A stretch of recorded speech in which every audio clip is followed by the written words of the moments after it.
So my big concern was that Ron was going to take my notes back with his notes after his comments, and so that's been alleviated. Thank you very much, President Hatch. Mayor Lawrence and I are grateful to you for your and Julie's warm welcome and hospitality.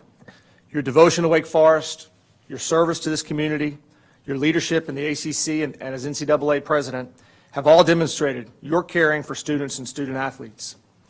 Although our visits back to campus over the last 19 years haven't been as frequent as we would have liked, we've followed closely the progress of our alma mater. Every visit seems to have us discovering another incredible transformation of this campus in our city. We're so excited to join your team. To have earned your trust to assume this mantle at our school is the ultimate honor. I promise to repay that trust every moment of every hour of every day. Thank you very much. Now, everyone knows how much Ron and Linda love their family.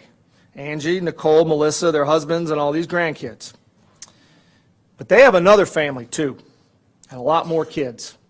In fact, maybe tens of thousands of kids, like me, into whom they've poured their love and energy for almost half a century. In the last 24 hours, you've seen tributes from those kids flood social media. For those generations of student athletes, coaches, and administrators, Ron and Linda's consummate example of integrity, doing things the right way, and competing for championships regardless of the initial odds, has been the gold standard we have all tried to emulate in our respective professional and life pursuits. Ron, for 26 years, you've been a mentor, an advisor, occasionally a corrector, and most of all, a friend. I'm counting on you to continue in all four of those roles, and I'm glad we'll be able to get together for breakfast at Midtown a little bit more frequently. Thank you very much. 30 years ago, my late father and I drove up I-40 and hefted a carload of stuff up the stairs into my new home, Kitchen 304B. Thus began my Wake Forest story, one that continues today with a chapter that I could have never imagined as an 18-year-old freshman. And I would say that when we went to visit Kitchen 304 this morning, Casey, who lives in 304, was a little surprised that we showed up. I would like to tell Casey's parents in Dallas that Casey was already clothed, dressed, and appeared coherent and ready for class. So 4 years later, a chance meeting with Ron that was described, Wake Forest's most recent new athletic director, led to an invitation to his office, that internship, in the beginning of my career on August 16th, 1993. The best of everything I have in my adult life, my wife and family, my professional values, my career, and my friendships begins with Wake Forest. As a student and then working in the department in the 1990s, I experienced some of the greatest moments in athletics history at Wake Forest, while our school continued its climb into the ranks of America's premier universities. The opening of Joel Coliseum, an incredible era of Deacon basketball under Coach Odom's leadership, beating Clemson in football for the first time in 16 years on our senior day in 1992, which was your first day on the job, and I believe it was October 31st, Halloween. Sitting in the upper deck of the Greensboro Coliseum for every single one of Randolph Childress's 107 points, including the last bucket in overtime to beat our eastern neighbor for the championship. Andy Bloom's NCAA titles, driving to Wilmington to watch Stephanie Neal and Laura Philo in the NCAA golf championships. Those are just a few of those memories from that time. As a rookie administrator, I was lucky and blessed to watch and learn from people like Ron, Becky Ward, the late Charlie Patterson, Charlie Davis, Linda Hemrick, Cook Griffin, Mike Protopis, Ed Wilson, Coach Averill, who looks exactly the same. It's tough to get prizes for the Deacon Drive-Away out of Coach Averill. They were coming straight out of her budget, and it was tough to get them, but she was always good. Bill Joyner, Sandra Boyette, Coach Caldwell, Reed Morgan, the list could go on and on and on. I was in the ultimate crucible for learning the very best standards and values of higher education and college athletics. Throughout my journey to Knoxville, to Manhattan, and back, through triumphs and challenges, it's been those Wake Forest values that have sustained me. Of course, at the very top of the lengthy list of gifts that Wake Forest gave to me is my wonderful wife, Mary Lawrence. As a CPA, she's a double grad. She passed every section of the CPA on the first try, and the first cohort of master's students in accounting is at Wake Forest. And as a wife and a mother, she's been an incredible rock. There's no one more pro humanitate than Mary Lawrence. For 21 years of marriage, for 4 houses in the last 24 months, we are blessed with 3 children, Jack, Gigi, and Mary Dell, all of whom cannot wait to experience rolling the quad. And Mary Dell informed me that they got a discount at the Deacon Shop, which is available to all employees already this afternoon. We appreciate the licensing revenue. Mary Lawrence's roots are far deeper than mine, and beginning with her grandparents, Jack and Ginger Hibbets, who moved here in the 1950s to work for Reynolds, to join the Deacon Club, bought season tickets, and sat right over there in Section 5 from the first day this stadium opened. Back in 2006, in their 80s, they came to Tampa to meet us for Tennessee's bowl game, and then we all drove down to Miami for the Orange Bowl. There was no way they were missing that. See Dr. Hooks down here. He and Pop-Pop had a pretty good tennis rivalry back in the day. Mary Lawrence's father, Rob, who grew up here in Winston-Salem, his wife, Teresa, my mother-in-law, Mary, her husband, Larry, are right here in the front. We're blessed by their love and support. And my mom, the Reverend Madeline Gray, who once pastored a church in Clements. I want you to stand up, Mom. So this is a little story I got to tell. So on Saturday evening,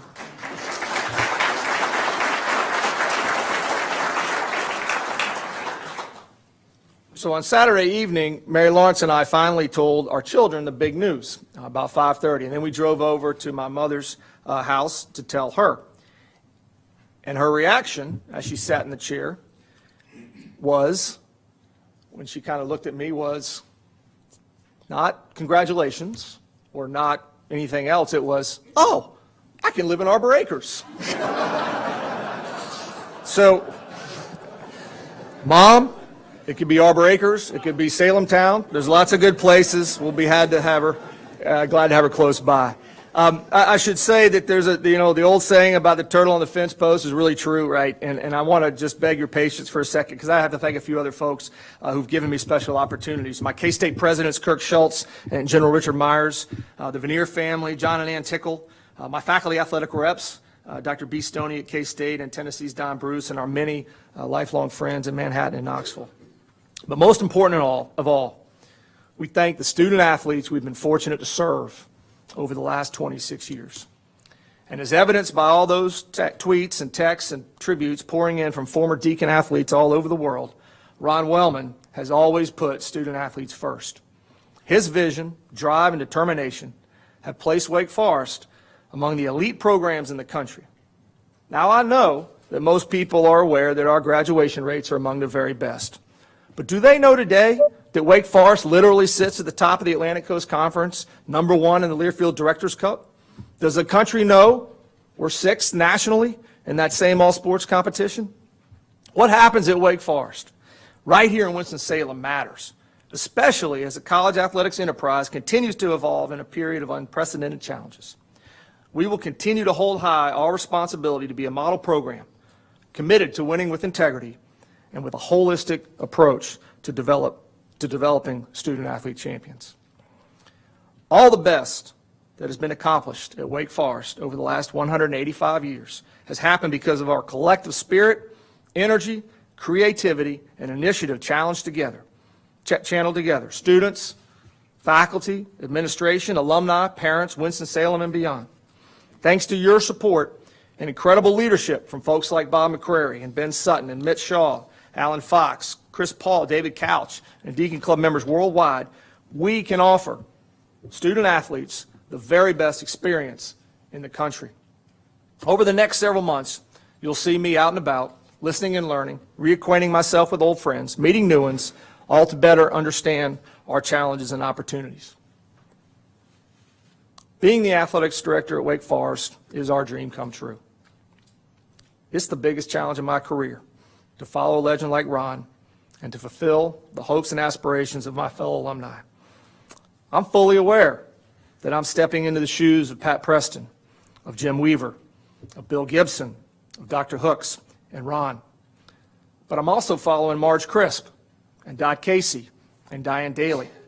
And I have the responsibility to build on the leadership and courage of pioneers like Freddie Summers to make sure that success and achievement is possible for all Wake Forest student athletes, regardless of gender or heritage or the relative TV ratings of their sport. Dr. Hatch, Chairman Roach, our students, faculty, coaches, and staff, the Winston-Salem community, and the Demon Deacons worldwide, we are here to serve. Thank you very much.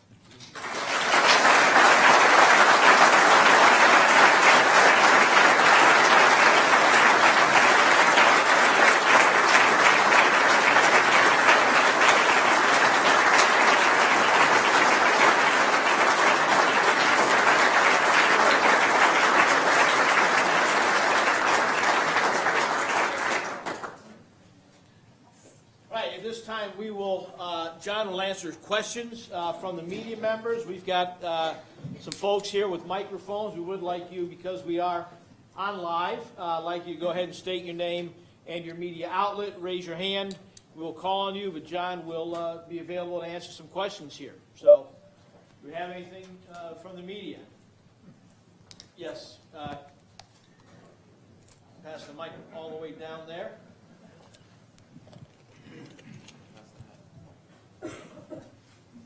John, Connor O'Neill with the Winston-Salem Journal. Hey, Connor. I guess I'll start with the most open-ended question. What is your vision for Wake Forest athletics? Well, I always thought my goals were pretty short. Ron's was even shorter, developing champions, right? We've really operated on 5 core principles around that vision of a model intercollegiate athletics program. The first is offering a world-class student-athlete experience. The second would be value to our university, to the city and the greater community. The third is integrity, right? Integrity and compliance, ethics, Title IX, safety of our student athletes is something every single one of our staff members and coaches should be thinking about every single day. Fiscal integrity, a long list of things in that category. The fourth is championships, right? And again, as Dr. Hatch said, when we go back, those of us who were around here when he first came, the aspirations that are here now are tremendous. And the fifth is fan experience, right? And we're going to talk about having the best fan experience in the Atlantic Coast Conference. We're going to talk about having the best fan experience in the state of North Carolina. And if you think about it, the cliche of athletics being the front porch of a university is a little tired sometimes. But the athletic event experience does reflect the hospitality of our institution to all the people of our city and community. And so that'll be something we work really hard on, Connor. Other questions from the media? All right. Done a great job. John covered everything. You got another comment? Oh, you have another one. Okay, go ahead, Connor.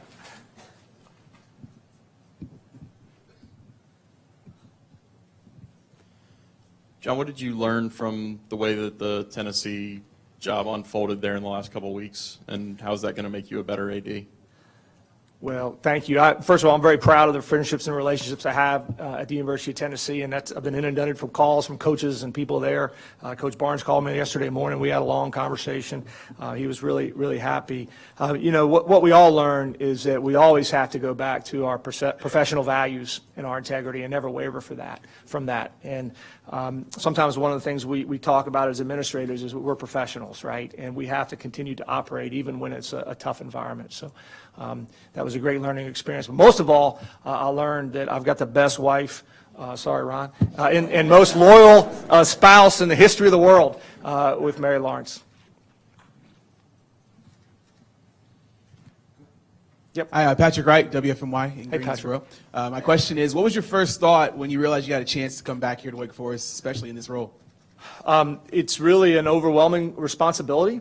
And I'll share, I'm going to embarrass my mother again. I'll share a little story. She said the second thing she said after she remarked about Arbor Acres was she kind of looked at me and she said, well, that's not possible. Ron Wellman could never not be the athletic director at Wake Forest. And to me, Ron Wellman will always be the athletic director at Wake Forest and will always be my athletic director at Wake Forest.